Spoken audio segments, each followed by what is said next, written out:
Ok. Buenas tardes, compañeros y doctora. Nosotros les vamos a presentar el tema de dermatosis eritematoescamosas y incluimos entre estas a la psoriasis, a la pitiriasis rosada y a la dermatitis seborreica. Y pues nosotros somos Rosario y Ana. Ok, vamos a empezar midiendo nuestro caso clínico. Ana, si lo puedes leer, por favor.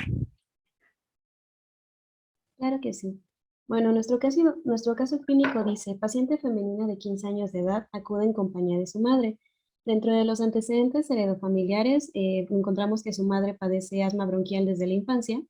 En los antecedentes personales patológicos de la paciente, tenemos que fue diagnosticada con asma a los 7 años junto con hiperactividad bronquial y atopia, en tratamiento actual con medicamento de rescate, que es salbutamol, que prefiere no usar con frecuencia debido a su control de crisis. Su padecimiento actual inició hace 2 semanas con presencia de prurito en el brazo izquierdo y pliegue del codo. Refiere además haber percibido descamación, pero lo asoció a la resequedad utilizando cremas para disminuir el prurito. Ok, entonces nada más para tenerlo en cuenta y que a través de la expo identifiquemos qué patología de las que vamos a presentar es la que se presenta pues en la paciente. Entonces, la psoriasis va a ser una enfermedad sistémica inflamatoria crónica que va a ser habitualmente pruriginosa, es de origen multifactorial y tiene una base inmunogenética. Se va a caracterizar por placas eritematoescamosas bien definidas que se sitúan principalmente en codos, en rodillas, en la región sacra y piel cabelluda, aunque puede afectar toda la superficie cutánea, las articulaciones y las uñas. Vamos a tener que haber hiperplasia epidérmica y queratopoiesis acelerada. Epidemiológicamente va a ser frecuente en todo el mundo, particularmente en personas de raza blanca en Europa. En México se va a presentar en alrededor de 2% de la consulta dermatológica y se calcula que más de 2 millones de habitantes sufren este padecimiento.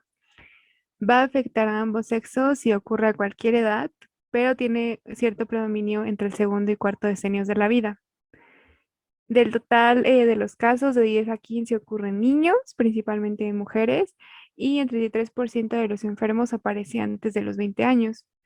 Se van a observar formas leves en el 77% de las veces, entonces va a ser muy rápida el manejo y la consulta, y el resto van a ser moderadas a graves. Y una complicación que se va a presentar va a ser la forma artropática, y esta se puede manifestar de 1 a 15% de las veces. Etiopatogénicamente, la psoriasis va a ser autoinmunitaria y multifactorial, con fuerte influencia genética y variabilidad fenotípica. Hay muchos factores que determinan su presencia y entre estos se han pues presentado por categorías. En la primera tenemos a la genética, en la que consideramos a los antecedentes familiares en el 33% de los enfermos. Además, 71% pues, de los familiares con psoriasis infantil va a tener historia familiar de esta enfermedad y se ha encontrado relación de las placas psoriáticas en el gen PSORS1 y PSORS2. Además, debemos saber que esta enfermedad va a ser hiperqueratóxica, entonces va a tener una gran proliferación de queratinocitos, una gran actividad mitótica y además bioquímica, y vamos a tener un aumento de la capacidad de reproducción epidérmica y alteración en la diferenciación de estas células.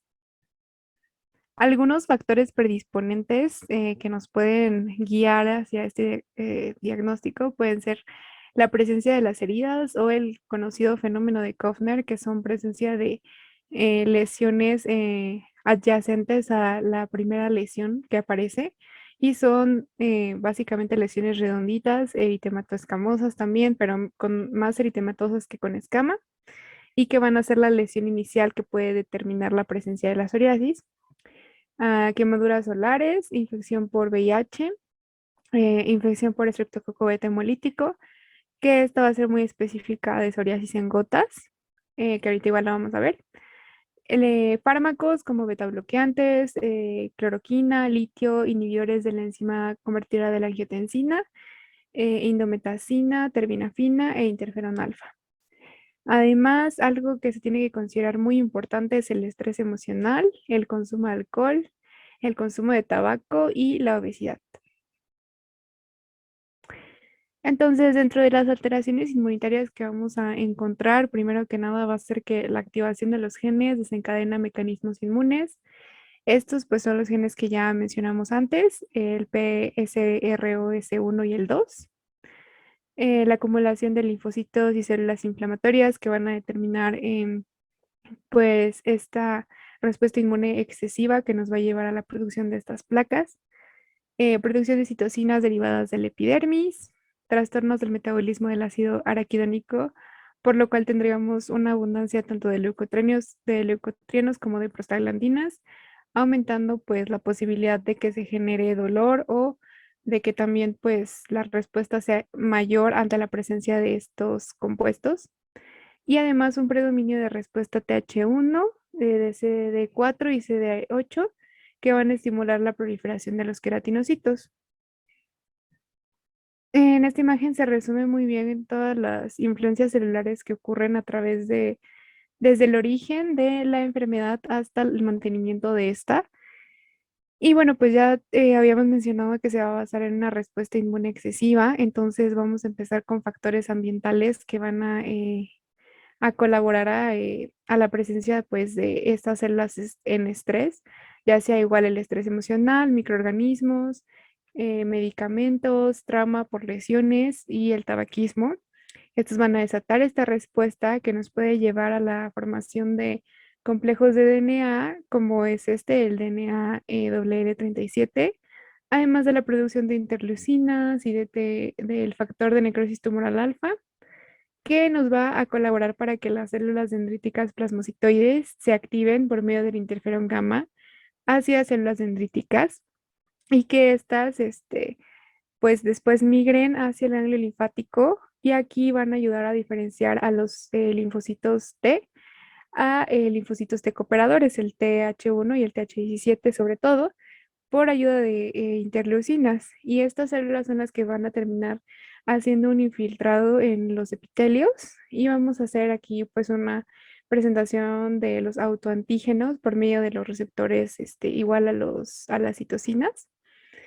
Y básicamente pues aquí se va a empezar a desarrollar toda la respuesta inflamatoria. Vamos a tener además la producción de mediadores proinflamatorios como el factor de necrosis tumoral alfa y el óxido nítrico por parte igual de estas células dendríticas que van a ayudar a la proliferación de los queratinocitos con ayuda de las células T.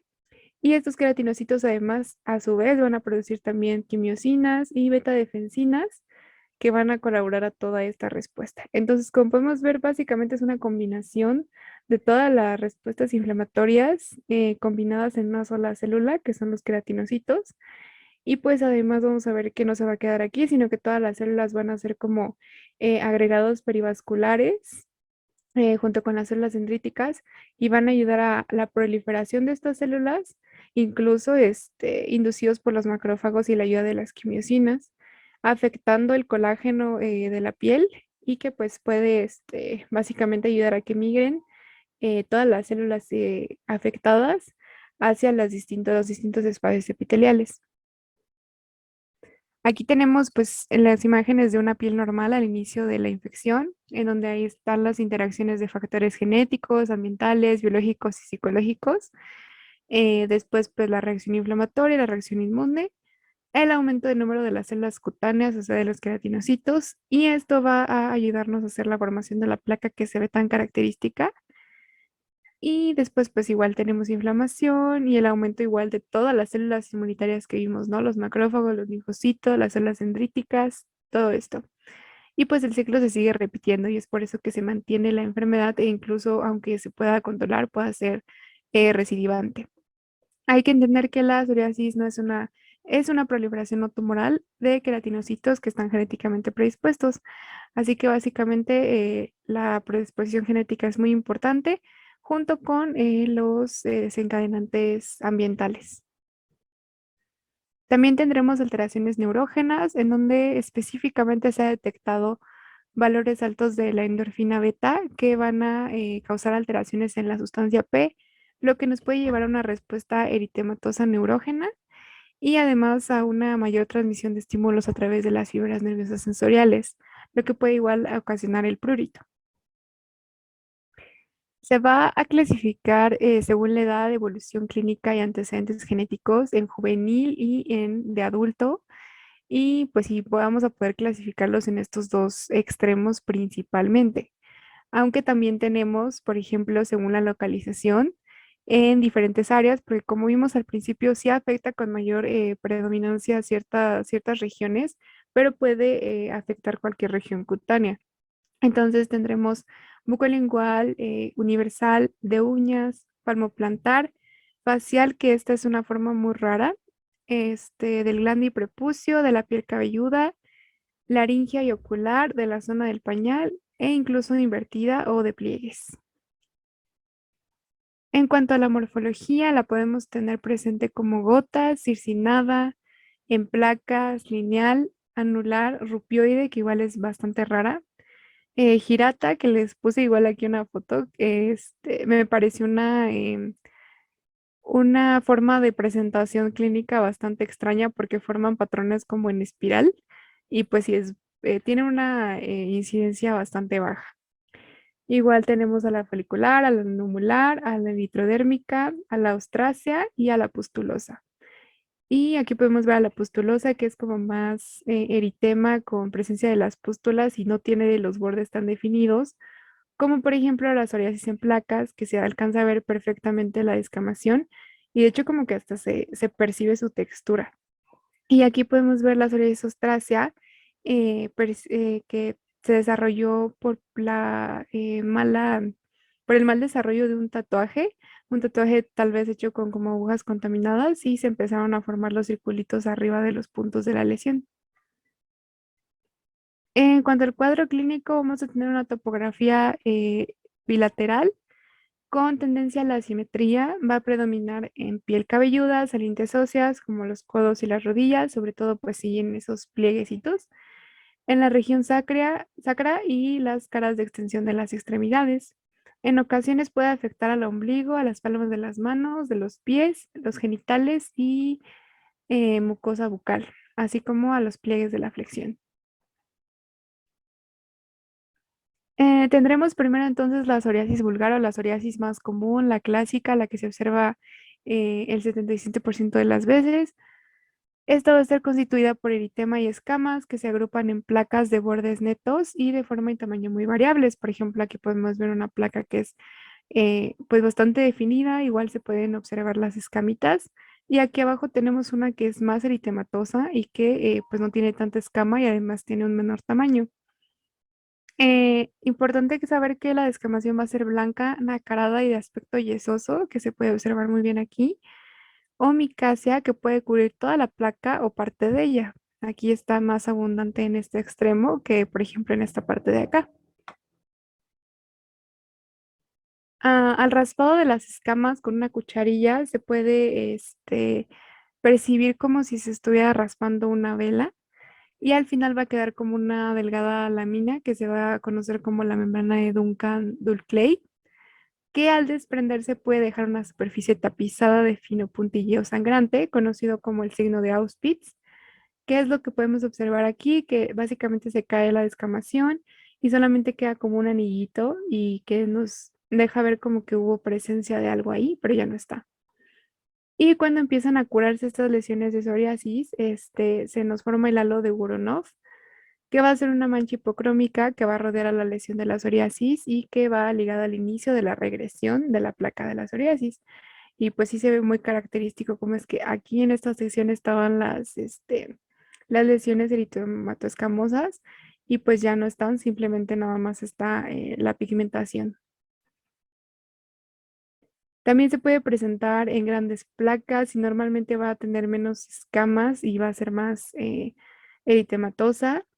Aquí, por ejemplo, podemos ver cómo es que eh, hay poquitas escamas en esta sección y todo lo demás se ve bastante rojo y esto es sobre todo por el contacto de las lesiones con la ropa que hace que pues las escamas se desprendan y se queden en la tela. Se van a ver incluso pues placas bastante grandes, como aquí se puede ver, y van a tener, pueden tener tanto bordes muy definidos como en esta, como igual pueden desarrollarse como pequeños puntitos que parecen irse desprendiendo de la lesión mayor. Además tendremos aquí las psoriasis en salientes óseas, como ya habíamos discutido. Aquí están brillando porque se les puso una luz especial para que se determinara la presencia de las escamas y por eso se ven más eritematosas. Igual aquí se ve como nada más escamoso y pues en placas, que es la característica y que pueden estar tanto agrupadas como pequeñas y sueltas o diseminadas. La psoriasis en gotas es la que les había mencionado que se puede relacionar con infecciones, sobre todo faringoamigdalinas. Se conoce como psoriasis en gotas o gutata. Las lesiones van a predominar durante la niñez y son pequeñas, de 0,5 a 1,5 centímetros, y se presentan de forma eruptiva. Entonces se pueden confundir con alguna otra patología que igual cause erupciones de este tipo, que hay bastantes. Entonces sí, estas van a ser plaquitas chiquititas, de hecho pues no podrían ser consideradas como plaquitas, pero son lesiones bastante pequeñas y no van a agruparse, no tienden a agruparse, sino van a ser como puntitos repartidos por toda la topografía de la lesión. La psoriasis invertida se va a presentar cuando hay compromiso de los pliegues cutáneos, por ejemplo, este es el pliegue mamario, y en lactantes se puede presentar de una forma que afecte a la zona del pañal. Este es muy confundible igual con la candidiasis, porque parece tener como el mismo tipo de lesión con los bordes rojos activos y que son muy eritematosos y tienen poca escama presente. Igual tenemos la psoriasis de piel cabelluda. Esta tiende a presentarse hasta el límite de la implantación del pelo, como se ve aquí que se ve bastante la diferencia de coloración de rojo a cafecito. Las lesiones van a adoptar la forma de casquete y van a aparecer tanto en zonas aisladas, sin afectar la cara, aunque sucede con más regularidad en niños. Entonces pueden ser plaquitas pequeñas repartidas por todo el cuero cabelludo o pueden verse así como llegando nada más hasta el borde de la implantación del pelo. Igual tenemos la psoriasis palmoplantar, que pues como su nombre lo dice, va a estar tanto en las palmas de las manos como en las plantas del pie. Esta puede ser caracterizada por fisuras, pústulas y limitación de los movimientos, sobre todo en la palmar, y puede tener igual tendencia a la cronicidad esta de que tarde bastante tiempo en quitarse debido a que es una zona bastante húmeda por la sudoración y pues sí, es bastante recidivante. Igual está caracterizada por placas eritematosas y igual muy pruriginosas. Algunas asociaciones con la psoriasis que se pueden presentar son con la dermatitis seborreica, que se va a denominar la sebopsoriasis, que es la que podemos observar aquí, en donde se puede ver aquí como el desprendimiento de las escamas, pero también de este lado, incluso hasta acá, se alcanza a ver la presencia de toda esta piel cubierta de las escamas que son desprendibles. Y la vinculación con una dermatitis crónica de cualquier tipo se llama eczema psoriasis y se puede ver aún más generalizada con placas más grandes y puede formar incluso como aspectos como de pequeños granulomas chiquitos. La psoriasis unguial, en esta se pueden observar erosiones puntiformes u hoyuelos, que es el signo del dedal. Aquí tendremos además hiperkeratosis subungual y onicólisis o la mancha del aceite. Tendremos eritrognicia o la mancha salmón y leuconiquia. Puede estar acompañada además de lengua fisurada y principalmente geográfica o glositis migratoria, como podemos observar aquí. Entonces, muchas veces se pueden presentar estos dos juntos y puede afectar tanto a una uña de un solo pie o puede afectar a ambos. También podemos presentar la psoriasis vulvar, que igual es bastante, es poco común, pero sí se llega a presentar y podemos ver cómo se ve bastante eritematoso. Sin embargo, pues igual al ser una zona húmeda, tal vez las escamas no tengan oportunidad de crearse. Esta es muy pruriginosa y también llega a doler y a ser bastante incómoda. Y la psoriasis ostrácea, que ya habíamos visto al principio en la imagen del tatuaje, pero que aquí está como en una fase un poco más cercana a la curación o bueno, ya lleva bastante tiempo en desarrollo y se puede ver como el borde está un poquito más definido y la parte media ya se ve como en proceso de cicatrización. Una de las complicaciones que puede ocurrir al momento de presentar psoriasis es la eritrodermia psoriásica y se va a caracterizar por afectar más del 90% de la superficie corporal, va a tener prurito intenso y va a estar acompañada por fiebre de 39 a 40 grados y afección del estado general. Puede ser espontánea o puede desencadenarse por sustancias tópicas como la creosota. Y pues como podemos ver, esta es pues una complicación bastante grande, bastante intensa porque sí se cubre todo el cuerpo de escamas y de eritema y pues da comezón, así que los pacientes no pueden resistir rascarse, haciendo que se inoculen otra vez pues las lesiones, incluso dando pauta para que haya infecciones bacterianas. Ay, aquí les puse una pequeña tabla de las comorbilidades asociadas a la psoriasis y las intervenciones que se pueden llevar a cabo si es que hay presencia de estas cuando se esté atendiendo una psoriasis. Entonces, podemos tener la artritis psoriásica, complicaciones cardiometabólicas que son muy comunes, igual por el factor predisponente de la obesidad, que haya malignidad o presencia de neoplasias, enfermedad inflamatoria intestinal o trastornos psiquiátricos que nos hagan exacerbar la patología. Y pues igual, cada una tiene su manejo esencial, pero es importante nada más saber que se pueden presentar al mismo tiempo y que se debe administrar un manejo integral para ambos. Y les coloqué igual una imagen de la artritis psoriásica que suele desencadenar más procesos inflamatorios de los que pues ya se habla de más complicaciones. Sin embargo, igual esta va a estar caracterizada por pequeñas plaquitas y se va a repartir en toda la zona de la lesión. Como les decía entonces, en cuanto a las complicaciones, podemos tener impétigo secundario, candidiasis, que dijimos que se puede confundir mucho con la de los pliegues, eritrodermia, que es la que afecta más del 90% de la superficie corporal, y la artropatía, que es presencia de la psoriasis cuando tenemos alguna manifestación de las articulaciones también. Se relaciona con la obesidad, la diabetes, el hígado graso, básicamente las alteraciones metabólicas, apnea obstructiva del sueño, alteraciones de los lípidos y con riesgos cardiovasculares. También se relaciona con enfermedades inmunitarias como pueden ser la artritis reumatoide, la esclerosis múltiple, el lupus eritematoso sistémico, o sea, enfermedades autoinmunes, vitiligo, tiroiditis autoinmunitaria, glomerulonefritis crónica y enfermedad de Crohn.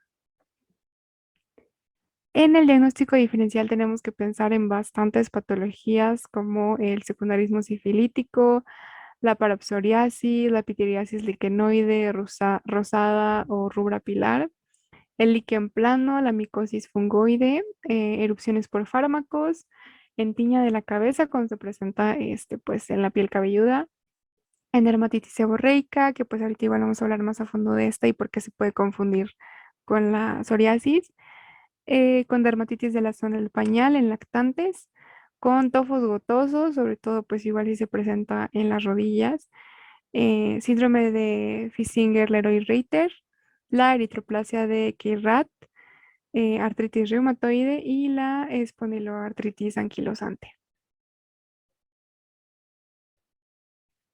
El diagnóstico va a ser mayormente clínico, sobre todo porque como ya vimos, pues tienen un patrón bastante específico que si se hace una historia clínica exhaustiva se puede llegar a esto bastante fácil, pero igual se pueden hacer exámenes directos y los datos histopatológicos podemos encontrar vasodilatación e infiltración de inflamatoria moderada, constituidos principalmente por mononucleares.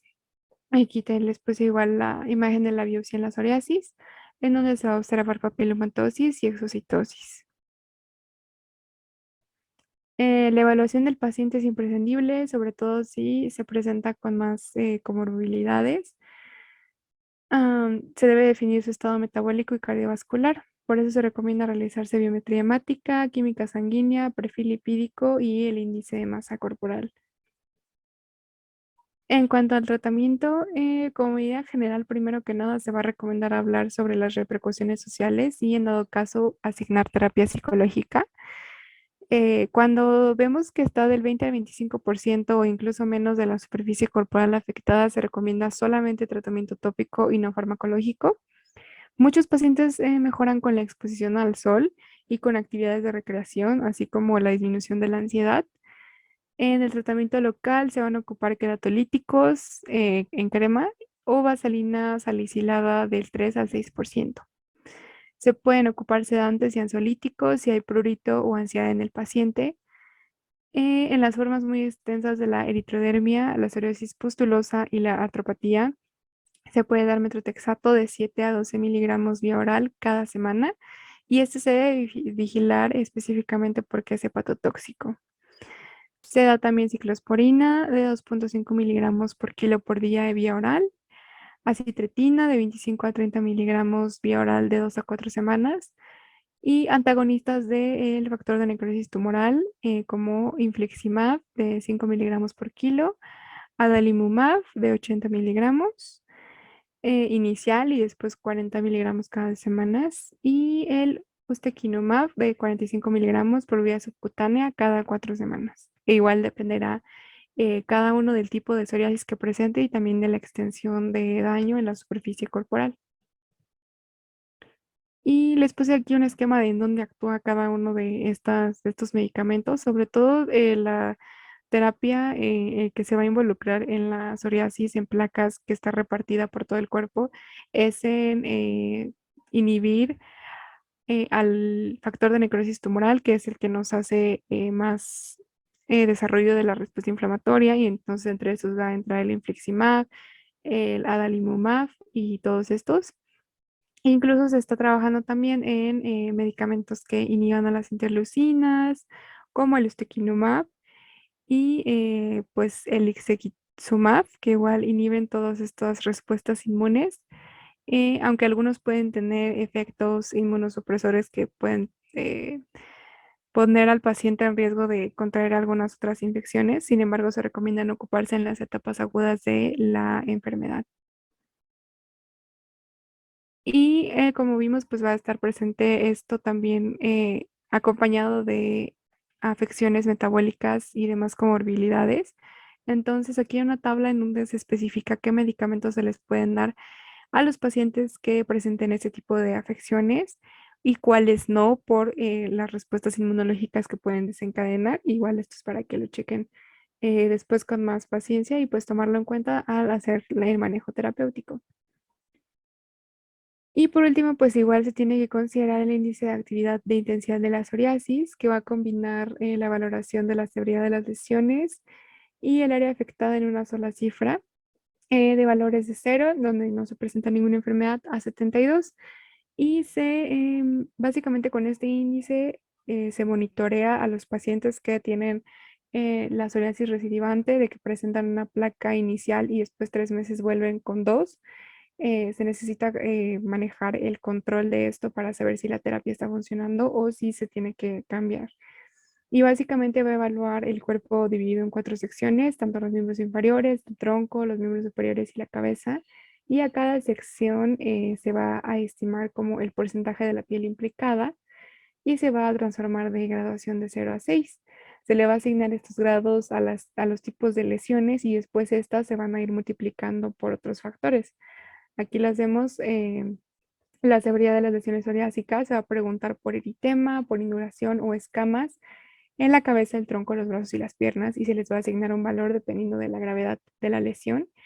Y después esto se va a multiplicar por la afectación o la anotación y así es como se va a obtener el PASI score o el índice de la actividad de intensidad de la psoriasis.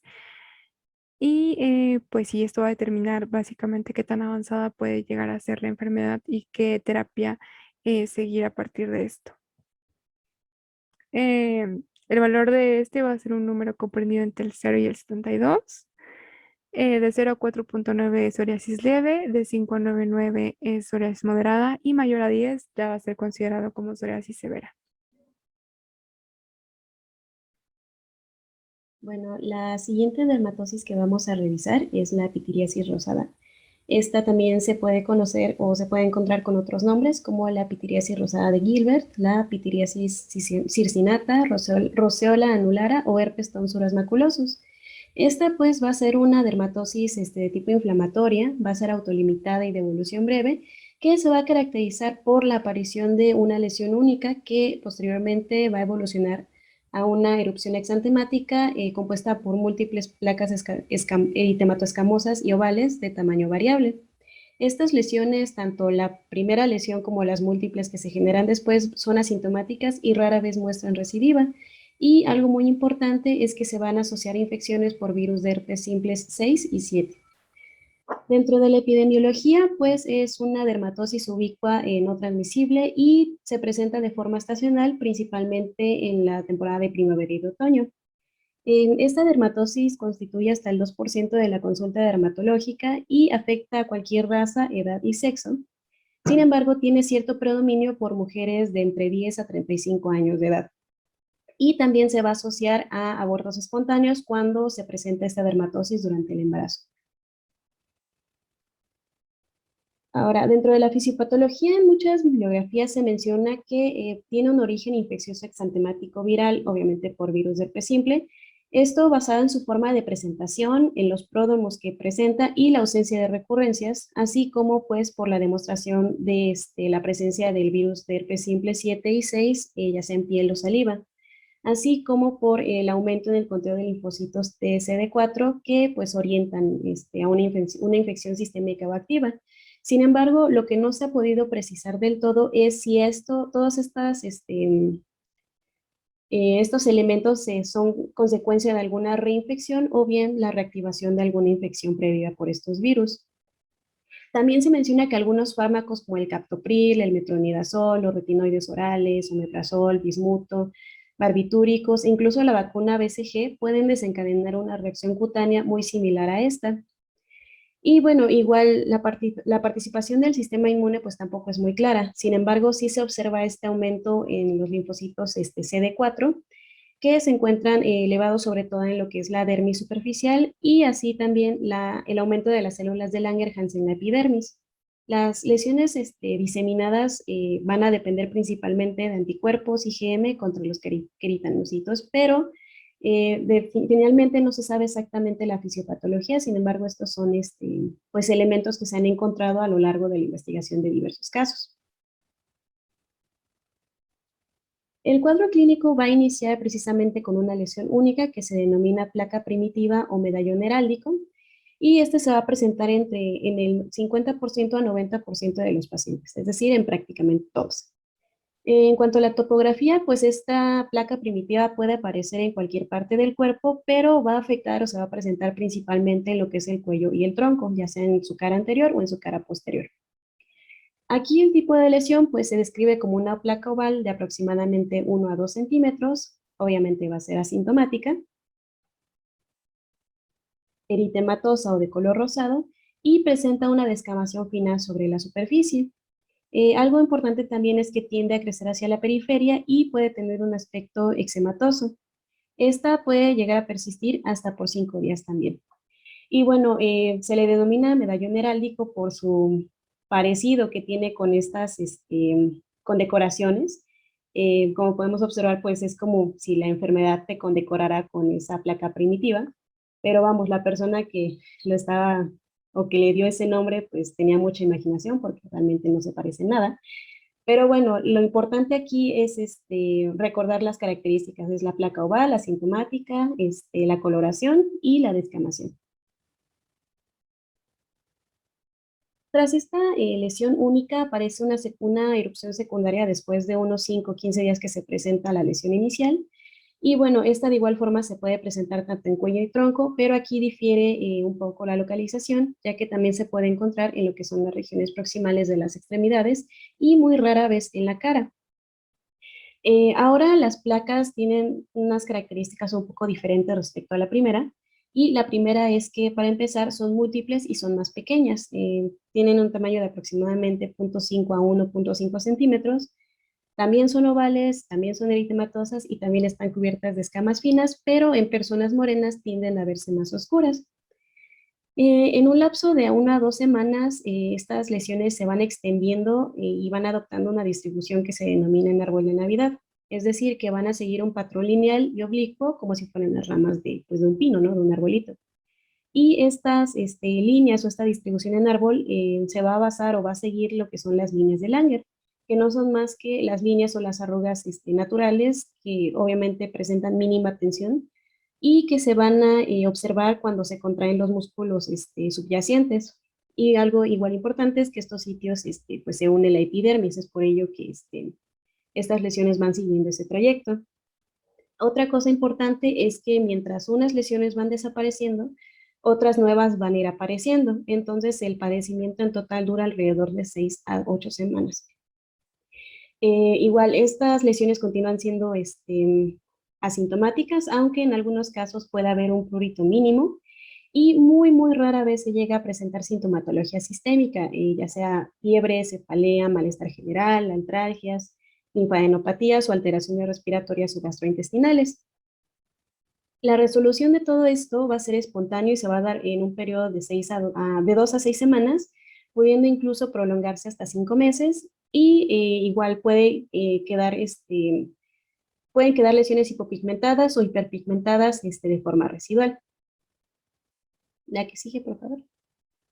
Y bueno, aquí solamente son unas imágenes para ejemplificar todavía más las lesiones secundarias aunadas con la lesión inicial. Sobre todo en la imagen inferior derecha podemos observar pues todas las placas múltiples pequeñas y del lado pues, derecho del paciente se puede observar la placa primitiva o el, ay, se me fue el nombre, el medallón heráldico. Y bueno, igual en el centro, un esquema que representa precisamente hasta dónde pueden llegar a diseminarse todas estas placas secundarias. Algo muy importante, igual que me faltó mencionarles en la diapo anterior, es que en pacientes que presenten VIH-Sida, el cuadro clínico no se va a modificar en lo absoluto. Es decir, no va a estar aumentado en intensidad o en diseminación, etc. Ahora, el diagnóstico pues va a ser completamente clínico. La histopatología pues no va a mostrar ningún tipo de hallazgo patognomónico de esta dermatosis. Y bueno, es por ello que se dice que se asemeja a muchas otras dermatitis espongiformes perivasculares superficiales. Algo que pues sí sería un poco distintivo es que en la placa primaria pues el infiltrado suele ser más profundo, pero pues realmente no tiene mucho sentido hacer este tipo de estudios cuando únicamente basándonos en las lesiones cutáneas podemos hacer el diagnóstico. Igual los estudios de laboratorio tampoco son necesarios, aunque pues pueden llegar a revelar leucocitosis con neutrofilia y sedimentación globular elevada. Sin embargo, pues tampoco son indispensables. Dentro del diagnóstico diferencial hay muchísimas otras dermatosis con las cuales puede llegar a confundirse la psoriasis rosada, principalmente pues las dermatitis por contacto, la psoriasis en gotas, el secundarismo sifilítico, la tiña de cuerpo, la psoriasis liquenoide, el eritema anular centrífugo, las dermatosis purpúricas, la dermatosis cenicienta y el líquen plano. Dentro del tratamiento, pues es muy importante especificar, y sobre todo al paciente, que pues ningún tratamiento va a ser específico, además de que la mayoría de casos ni siquiera lo necesitan, ya que el pronóstico de esta dermatosis suele ser benigna y suele desaparecer también de forma espontánea. Entonces, pues se les recomienda que en caso de que el caso sea muy extenso o presente prurito, pues se le recomiendan polvos inertes o coloides, jabones suaves o sustitutos de jabón, el glicerolado de almidón, las cremas con urea o ácido salicílico o las lociones con mentol y fenol u óxido de zinc. También puede entrar el tratamiento farmacológico con aciclovir o eritromicina, pero muchas veces no son necesarios. En caso de que los síntomas pues sí sean muy intensos, puede optarse por un tratamiento con ganciclovir, con antihistamínicos vía oral o glucocorticoides tópicos. Sin embargo, estos últimos no se recomiendan de primera intención y en el caso de los glucocorticoides sistémicos, pues definitivamente no son opción. Dentro del tratamiento también se puede incluir la fototerapia con luz ultravioleta B para disminuir sobre todo el prurito y el avance de la dermatosis. Sin embargo, el tratamiento no es tan necesario, como les mencioné, el pronóstico es benigno y las lesiones desaparecen por sí solas, pero bueno, son opciones que se le pueden dar al paciente. Ahora, la última dermatosis que vamos a revisar es la dermatitis seborreica. Esta pues va a ser una dermatosis eritematoescamosa de evolución crónica y recurrente que afecta tanto a niños como a adultos. Esta suele localizarse con frecuencia en lo que es la piel cabelluda, en la cara, en la región retroauricular, la región esternal, interescapular y en los pliegues inguinales. Esta dermatitis igual tiene una causa desconocida, pero se sabe que intervienen diferentes factores como los genéticos, los infecciosos, los hormonales, dietéticos, ambientales y emocionales. Dentro de la epidemiología, pues igual es una dermatosis de distribución mundial, que se presenta con mayor frecuencia en América, en Europa y África y casi no en Asia.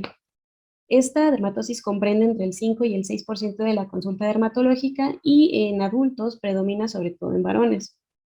En lo que son niños, va a predominar sobre todo en los que son los recién nacidos, con una frecuencia de hasta el 12%, por lo que se coloca dentro de las primeras 3 enfermedades propias del primer mes de vida. Y en niños mayores de 3 meses, pues va a tener una incidencia de hasta el 42%.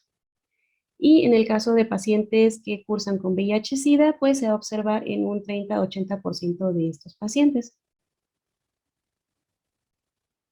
En cuanto a fisiopatología, pues algo muy importante a mencionar es que la piel de un recién nacido pues se va a caracterizar por ser muy oleosa, sobre todo en las áreas seborreicas. Esto debido a que se da una hiperplasia de las glándulas sebáceas inducida sobre todo por las hormonas maternas durante la vida fetal. Además de este fenómeno transitorio, pues la causa es desconocida, pero como les mencionaba previamente, se plantea que intervienen factores como los genéticos, donde destacan mutaciones en genes o en proteínas involucradas en la respuesta inmune, como son esos ejemplos que les puse, o bien en la diferenciación epidérmica. Dentro de los factores infecciosos, destacan sobre todo infecciones por estreptococos, estafilococos o malacesia. Esta última es la más común o la más importante. También juegan obviamente factores hormonales, factores dietéticos, atópicos, emocionales, ambientales, farmacológicos e incluso patológicos, ya que se habla de insuficiencia cardíaca, síndrome metabólico e hipertensión arterial dentro de la fisiopatología de la dermatitis seborreica. La secreción sebácea aumentada va a provocar que la piel se vuelva muy grasosa, se vuelva eritematosa y se empieza a descamar mucho. Lo que en niños pues va a constituir una dermatitis seborreica, lesiones oraciformes y dermatitis de la zona del pañal, las cuales son muy difíciles de individualizar. Ahora, la secreción sebácea aumentada también provoca que la piel se vuelva grasosa y bueno, cuando se alteran estas características del sebo, se puede propiciar la actividad y el crecimiento de malacesia, aumentado obviamente la respuesta inflamatoria, la descamación y la temperatura local en las áreas faciales afectadas por esta dermatosis. Y en cuanto a la descamación también, hay otros factores no infecciosos que promueven la descamación también, como la exposición excesiva a la luz solar, la irritación por cosméticos y sustancias transportadas por el aire. Dentro de los pacientes con VIH-Sida, la dermatosis se debe en parte al decremento de los linfocitos CD4 y de las células de Langerhans, así como por la presencia de linfocinas y la estimulación de los queratinocitos epidérmicos. En estos pacientes, pues las manifestaciones clínicas, como en muchas otras enfermedades que se vuelven, ¿cómo decirlo?, paralelas al VIH-Sida, Aparecen obviamente de forma más temprana, aunque en muchos casos no se va a considerar una dermatitis seborreica verdadera. Y además se ha encontrado que después de los 10 años de edad, casi el 37% de los pacientes que tuvieron durante la lactancia lesiones psoriasiformes, pues después de este lapso de tiempo desarrolló psoriasis, por lo cual la dermatitis seborreica entonces va a constituir una fase del eczema atópico que se va a ver atenuada justamente por la lubricación natural durante los primeros meses de vida. Ahora, dentro del cuadro clínico, pues de forma muy general vamos a poder observar zonas eritematosas cubiertas de escamas amarillentas de aspecto untuoso u oleoso en zonas con maceración y fisuras. Estas lesiones son fuertemente pruriginosas y tienden a tener una evolución crónica y recurrente. El cuadro puede ir desde una caspa simple con escamas finas fácilmente desprendibles y con prurito leve hasta la formación de escamas oleosas, adherentes y más molestas para el paciente. Dentro de la primera manifestación clínica, pues va a estar la costra de leche, que se va a presentar durante los primeros 3 meses de vida y se va a caracterizar por placas escamosas de aspecto oleoso y de tamaño y forma variables, que se van a encontrar sobre todo en la piel cabelluda, en la región centrofacial y en la parte media del pecho, como podemos observar ahí en la imagen. Se ven obviamente las placas y se pueden observar las escamas, sobre todo de color amarillento. No se ve demasiado eritema, quizá por el cabello que está encima de las lesiones, pero finalmente esta sería una costra de leche. Ahora, la dermatitis seborreica o eczema seborreico infantil va a iniciar principalmente entre la tercera y cuarta semana de vida y generalmente va a remitir de forma espontánea a los pocos meses.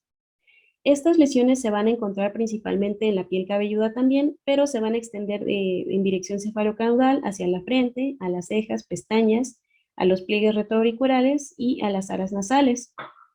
Esto en algunas ocasiones puede llegar a diseminarse hasta el cuello, hasta las axilas, las ingles, el ombligo, los genitales y la región perianal. Y bueno, lo que nos importa aquí es el tipo de lesión también, que se va a caracterizar por ser eritematosa y también por presentar escamas blanco-amarillentas, adherentes y oleosas, de forma oval o de forma redondeada, que también van a tener un tamaño variable. Y en este caso puede acompañarse también de lo que son fisuras, de placas eczematosas y prurito leve. Dentro de lo que es la pseudotinia amiantácea de Alibert, esta va a ser frecuente en niños y lo que se va a poder observar es escamas o escamocostras gruesas y estratificadas, ya sean de color blanquecino o grisáceo, que al momento de que uno las intenta levantar o desprender, se van a observar húmedas por debajo. La pityriasis esteroide se va a localizar principalmente en la piel cabelluda hasta la línea de implantación capilar, a lo cual se le denomina corona seborreica, y en ocasiones puede llegar incluso a afectar lo que son las cejas y los pliegues nasogenianos. Aquí lo que vamos a observar principalmente es también eritema, escamas grasosas difusas de color amarillo sucio, que se pueden llegar a combinar también con costras y exudado. La eritrodermia descamativa o enfermedad de Leiner-Musos es un síndrome de herencia autosómica recesiva que se observa en recién nacidos entre los 2 y 4 meses de edad y va a mostrar cierto predominio por niños alimentados exclusivamente con lactancia materna. Esta eritrodermia se va a asociar principalmente a niveles bajos de C5 e hipogamaglobulinemia, lo cual se va a traducir en infecciones recurrentes por cándida o por bacilos gram negativos, así como por diarrea intensa. Aquí va a haber una afección inicial de la piel cabelluda y los pliegues que después se va a diseminar rápidamente a toda la superficie cutánea corporal. Entonces después lo que vamos a observar es una dermatitis seborreica que evoluciona a un eritema intenso y a una descamación profusa. Esta enfermedad es bastante delicada ya que puede llegar a provocar este ataque al estado general y en muchas ocasiones la muerte de estos niños. La dermatitis seborreica facial, pues igual va a haber esta afectación simétrica de las alas nasales, de los pliegues nasogenianos y mejillas, lo cual en la literatura se describe como una distribución en alas de mariposa, que no se debe confundir con las alas de mariposa características en lupus eritematoso sistémico. Pero bueno, en ocasiones esta dermatitis puede llegar a afectar hasta las regiones retroauriculares y al conducto auditivo externo. Aquí también vamos a observar eritema, descamación fina, fisuras e incluso tapones foliculares. Una no complicación, pero sí una enfermedad asociada a esta dermatitis seborreica facial es la blefaritis marginal, que se caracteriza por eritema y descamación leve y fina, que se localiza sobre todo en el borde libre de los párpados y que puede llegar a asociarse también con orzuelos y madarosis ciliar parcial, que no es más que la pérdida parcial de las pestañas. Ahora, la dermatitis seborreica de barba, bigote y pubes, pues igual se va a caracterizar por eritema difuso y escamas que se asocian con pústulas foliculares. En el caso de la foliculitis por malacesia, pues va a predominar sobre todo en varones y va a afectar principalmente tronco, donde pues se van a presentar estas papilas foliculares monomorfas o polimorfas. Y bueno, la dermatitis seborreica intertriginosa va a predominar en adultos entre la cuarta y quinta década de la edad y también en adolescentes obesos. Aquí la distribución va a ser sobre todo axilar, en las ingles, en los pliegues inframamarios, ombligo y región anogenital, con predominio en el surco balano-prepucial y el clítoris. Aquí el tipo de lesión van a ser fisuras, eritema e inflamación intensa, con la formación de placas de escamas grasosas de bordes netos. Y bueno, cualquier infección agregada a esta dermatitis seborreica es frecuente y contribuye sobre todo a la emanación de un olor fétido característico. Y por último, la dermatitis en VIH-Sida, que pues va a ser una forma mucho más diseminada y grave de la dermatitis seborreica, pero que va a conservar pues su morfología clásica. ¿Y por qué es más diseminada? Pues porque la gravedad justamente se va a asociar al conteo de linfocitos TCD4. Es decir, que entre menos linfocitos tenga el paciente, mucho más grave o mucho peor se va a dar la progresión de la dermatosis conforme vaya empeorando la inmunodeficiencia. Dentro del diagnóstico, podemos hacer una biopsia y después hacer estudios histopatológicos, donde principalmente vamos a observar hiperkeratosis con zonas de parakeratosis, acantosis de leve a moderada con edema intracelular, esfangiosis y exocitosis leve de células polimorfonucleares.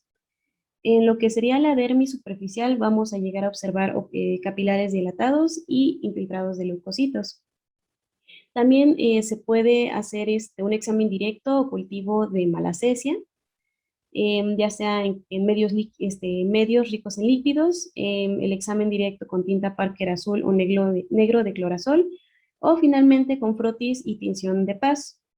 A la dermatoscopía, la dermatitis seborreica puede diferenciarse principalmente de la psoriasis, ya que en la dermatitis se van a observar vasos arborizantes y atípicos acompañados de escamas, como podemos observar en la imagen inferior, que se va a diferenciar sobre todo en la psoriasis, ya que en esta última van a ver, o se van a observar más bien puntos rojos y glóbulos con vasos glomerulares tortuosos. Ahora, dentro del diagnóstico diferencial también vamos a observar o vamos a hacer el diagnóstico diferencial con psoriasis, que es una de las enfermedades que ya vimos ahorita, con dermatitis atópica, con tiña de la cabeza, pitiriasis rosada, pitiriasis versicolor, pénfigo seborreico, histiocytosis X de tipo Letter-Siwe, y también con algunas otras eritrodermias o la enfermedad de Darir. Dentro del tratamiento está la parte no farmacológica que involucra un aseo frecuente con jabones que no sean muy alcalinos o en su defecto con sustitutos de jabón, la suspensión de la medicación innecesaria y también el evitar en la medida de lo posible el consumo excesivo de bebidas alcohólicas. Dentro de un tratamiento pues un poco más farmacológico se pueden optar por usar lociones o cremas con ácido salicílico o azufre al 1 o al 3%, antimicóticos azólicos en crema o shampoo al 2% cada 24 horas, como lo son el ketoconazol, bifonazol, sertraconazol o climbasol, e incluso inhibidores de la calcineurina en crema, como es el tacrolimus al 0,1% o el pimecrolimus al 1%. A esto también se le puede adicionar los lavados faciales con shampoo de sulfuro de selenio o pitrione de zinc, sobre todo si hay hiperkeratosis. Y en el caso de los lactantes, se ha visto que la crema de yodoclorohidroxicloroquinoileína o ketoconazol cada 12 horas pues ayudan muchísimo a reducir sobre todo las lesiones. También se puede utilizar en estos pacientes el peróxido de benzoilo, el ungüento de succinato de litio al 5%. También se les puede dar terapia, más bien fototerapia con luz ultravioleta B o isotretinoína en dosis bajas vía oral. En el caso de los pacientes con enfermedad de Leiner, se opta principalmente por una transfusión de plasma que sea de 10 mililitros por cada kilo, 3 veces a la semana, y a esto se le va a adicionar gamma globulina y C5, además de vitamina B6 y vitamina B8 en dosis altas. Y bueno, esto principalmente es muy importante, pero sí es como muy importante definir específicamente qué tipo de manifestación de la dermatosis seborreica esté presentando nuestro paciente para poder entonces dirigir un poco más el tratamiento.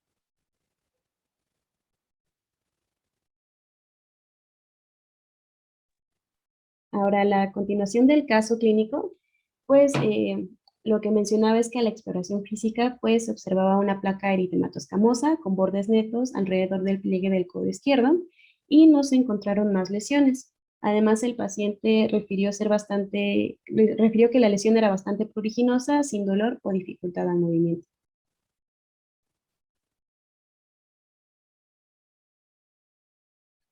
Ok, entonces finalmente se hizo el diagnóstico como psoriasis clásica y como manejo terapéutico se le dieron cuidados generales con aseo e hidratación adecuada, cambio de ropa diario y evitar roce con la zona lesionada. Se le indicó no rascarse y acudir nuevamente en caso de que aparecieran más lesiones porque se tiene que tomar en cuenta que puede ser recidivante. Se le administró terapia local con queratolítico, el ácido salicílico, incluido en su rutina de piel para el área afectada y aplicación de vaselina 2 veces al día. No requirió terapia farmacológica debido a la extensión corta de la lesión. Y pues eso es todo. Muchas gracias por su atención y aquí les dejamos nuestras fuentes de información.